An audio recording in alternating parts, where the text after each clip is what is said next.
나를 아는 지식, 하나님의 형상으로 지음을 받은 사람으로서는 하나님께 나아갈 때에만 자기에 대해서 바르게 알 수 있다. 성경에서도 우리의 모습을 세 부분으로 표현한다. 주님께서도 수고하고 무거운 짐을 진 상태와 그리스도 안에서의 쉼, 새로운 멍에를 진 상태로 신자의 삶을 표현하기도 하셨고, 바울 사도는 어둠과 빛과 빛의 자녀처럼 행함이라는 말로 표현하기도 하였다. 첫째, 나의 죄와 비참함을 알아야 한다. 우리는 먼저 우리의 죄와 비참함을 알아야 구원을 기다릴 수 있다. 자신이 병든 자라는 것을 알아야 의사를 찾아가는 것처럼 자기의 죄를 깨닫는 자가 구원을 찾는다. 주께서는 마음이 높은 자에게 복음의 말씀을 내리시지 않는다.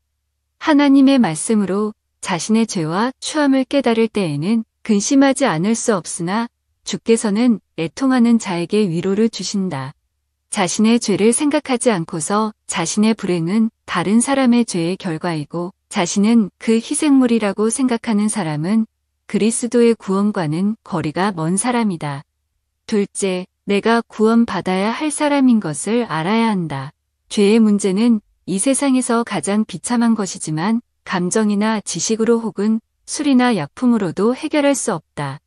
오직 그리스도의 복음으로만 해결할 수 있다. 그리스도께서 보혈로 죄값을 완전히 치르시고 마귀의 권세에서 해방하여 그리스도의 것으로 삼으셨음을 알아야 죄의 문제를 바르게 해결할 수 있다. 삼위 하나님에 대해서 이러한 지식을 가진 자는 자신을 바르게 아는 사람이고 그렇지 않은 자는 여전히 죄의 종으로서 살아가고 있는 사람이다. 그리스도께서는 우리를 거기에서 구원하러 오셨기 때문에 그리스도를 믿고 전적으로 신뢰하고 나아와야 할 것이다. 셋째, 모든 일에 감사해야 함을 알아야 한다. 주님의 위로로 구원을 받은 사람은 우리를 구원하신 주님의 은총을 찬송한다.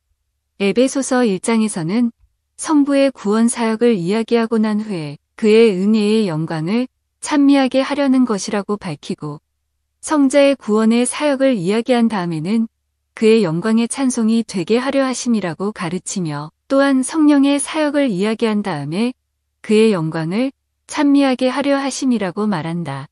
삼위 하나님께서 우리를 구원하실 때에 우리의 마땅한 반응은 하나님의 영광을 찬송하는 것이다. 우리 주위에서는 감사는 자연히 따르는 것이기 때문에 강조할 필요가 없다고 이야기하는 사람도 있다. 그러나 그러한 주장은 한 단면만을 이야기하는 것이다. 우리 안에서 나오는 것이 온전하지 못하기 때문에 우리는 자연히 따라 나오는 것을 신뢰할 수 없으며 참된 감사와 그것을 표현하는 방식에 대하여서도 말씀과 성령으로 계속하여 배워 나가야 하는 것이다. 따라서 우리가 죄와 구원에 대해서도 하나님의 말씀에서 배워야 하는 것처럼 감사하는 생활에 대해서도 성경에서 배우고 가르칠 필요가 있다. 모든 일에 대해서 감사하는 것이 그리스도 예수 안에서 우리를 향하신 하나님의 뜻이므로 이것도 배워야 한다.